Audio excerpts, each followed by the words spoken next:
Assalamualaikum warahmatullahi wabarakatuh. Salam untuk semua, semoga sehat selalu.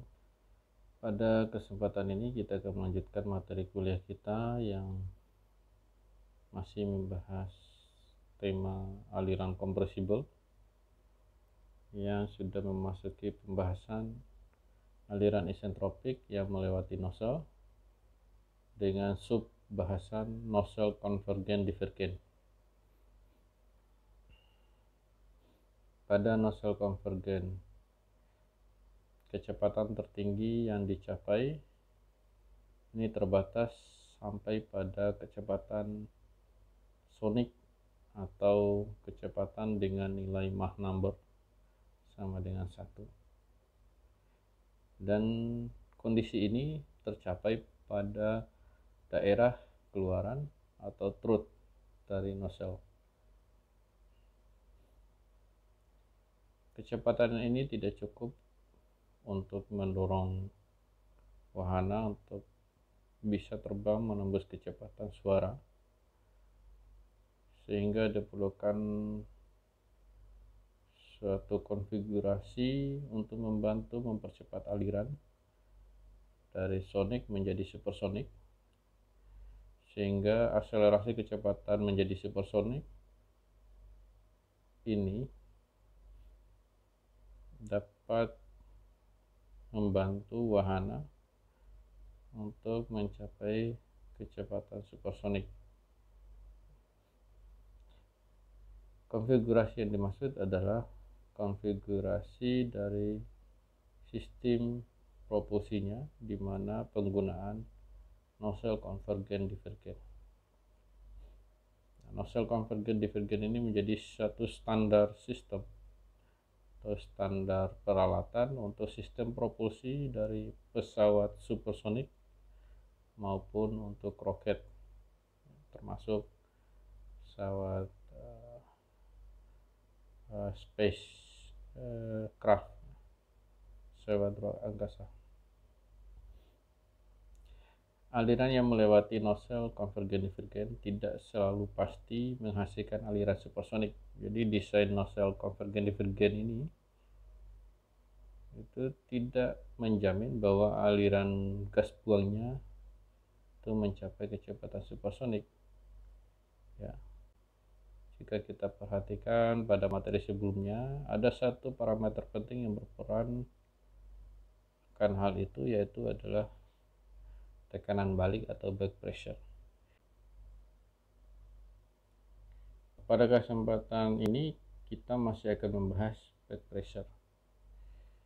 Hampir sama dengan pembahasan sebelumnya. Bedanya di sini bahwa konfigurasi nozzle-nya ditambahkan daerah divergen, sehingga ada beberapa kondisi yang bisa terjadi dalam satu nozzle. Yang pertama, kondisi di mana nilai tekanan balik atau back pressure-nya berada di antara tekanan stagnasi dan tekanan PC atau tekanan di atas titik kritikal atau P kritikal. Perhatikan gambar grafik ya, antara nilai tekanan versus posisi inlet, throat atau leher, dan exit ya, sesuai dengan posisi dari nozzle di atas, gambar atas.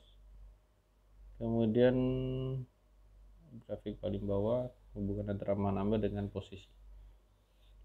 Di sini pada kondisi 1, nilai back pressure-nya berada di antara P0 dengan PC. PC ini berada di atas sedikit dari P kritikal. Nah, jika berada di sini maka aliran tetap subsonik dan laju aliran massa nilainya tidak mencapai kondisi maksimum, sehingga laju aliran massa lebih kecil daripada laju aliran massa maksimum atau pada kondisi aliran cup. dan bagian divergen masih bertindak sebagai diffuser, jadi belum bertindak sebagai nozzle, jadi tidak mempercepat aliran, dan aliran yang keluar pada exit itu masih aliran subsonic. Kemudian kondisi yang kedua di mana back pressure-nya sama dengan nilai tekanan pada titik C. Di sini aliran sonic tercapai di bagian throat. Ya. Sini dapat kita lihat di grafik tersebut bahwa tekanannya mengalami penurunan, di mana mulai dari tekanan stagnasi turun sampai ke tekanan kritikal. Kemudian di exit itu nilai tekanan di sini sama dengan back pressure, sehingga yang terjadi alirannya tetap sonic, sehingga yang terjadi aliran sonic tercapai pada daerah throat, namun bagian divergen masih bertindak sebagai diffuser. Sedangkan pada exit dari nozzle, aliran yang keluar berupa aliran subsonic, jadi belum supersonic. Penurunan back pressure atau tekanan balik menjadi lebih kecil ya, turun lagi back pressure-nya di bawah tekanan C ya, dan seterusnya sampai ke titik tekanan G ya di sini di grafik. Ini tidak mempengaruhi aliran pada bagian konvergen atau bagian depan ya, di depan throat, jadi tidak mempengaruhi nilai aliran di situ. Selanjutnya kondisi ketiga di mana back pressure-nya berada di antara titik C dan titik E. Nah, ini akselerasi kecepatan menjadi supersonik pada bagian divergennya sampai di titik di mana muncul gelombang kejut. Nah, ini di sini dilihat pada gambar kedua. Situ muncul shockwave dari dalam nozzle pas di bagian divergen dari nozzle. Ya, kenapa bisa muncul shockwave? Karena ini alirannya melewati kecepatan suara sehingga muncul shockwave. Nah, efeknya yang terjadi, aliran yang melewati shockwave ini mengalami perlambatan sehingga alirannya berubah menjadi subsonic, karena shockwave yang muncul ini shockwave yang sangat kuat. Nanti akan kita pelajari di topik khusus ya, normal shockwave. Jadi yang muncul nanti adalah normal shockwave. Kemudian jika back pressure-nya makin kecil atau berkurang, maka gelombang kejut akan makin mendekati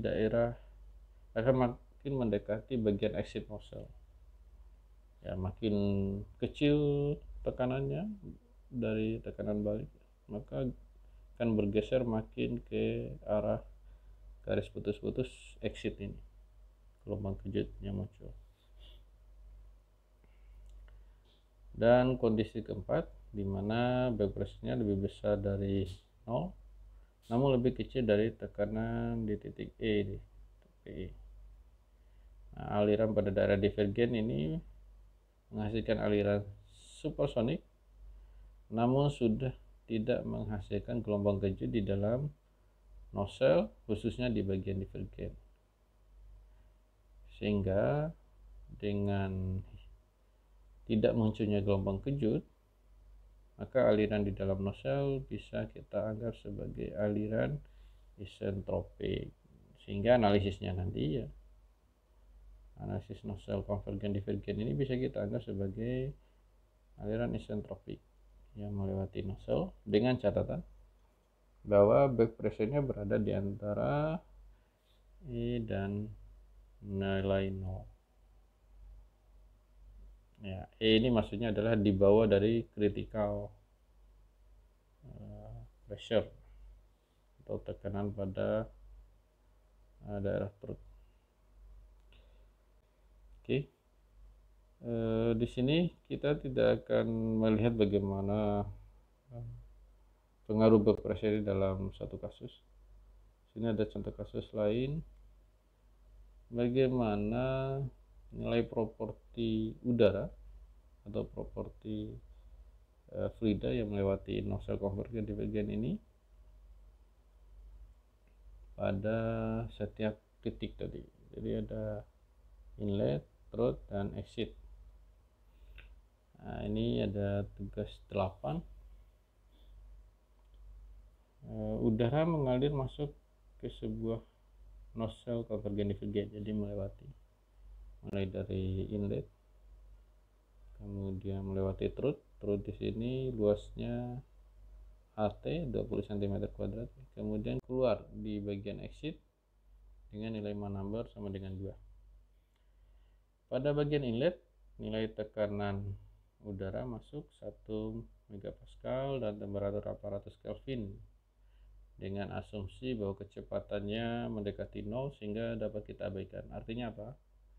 Temperatur, tekanan, dan properties lainnya di sini nilainya sama dengan properti stagnasi, karena properti stagnasi properties pada kondisi udara diam atau rest, kecepatannya sama dengan 0.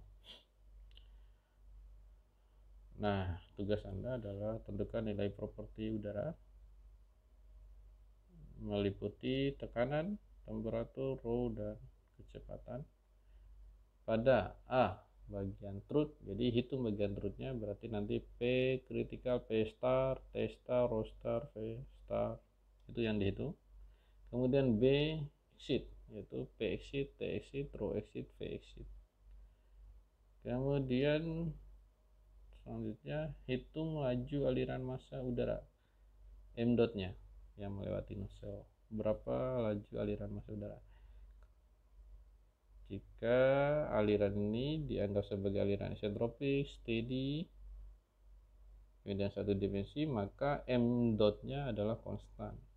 Sehingga dimanapun Anda hitung apakah m dot di truth, m dot di exit, itu nilainya sama besarnya karena dia konstan.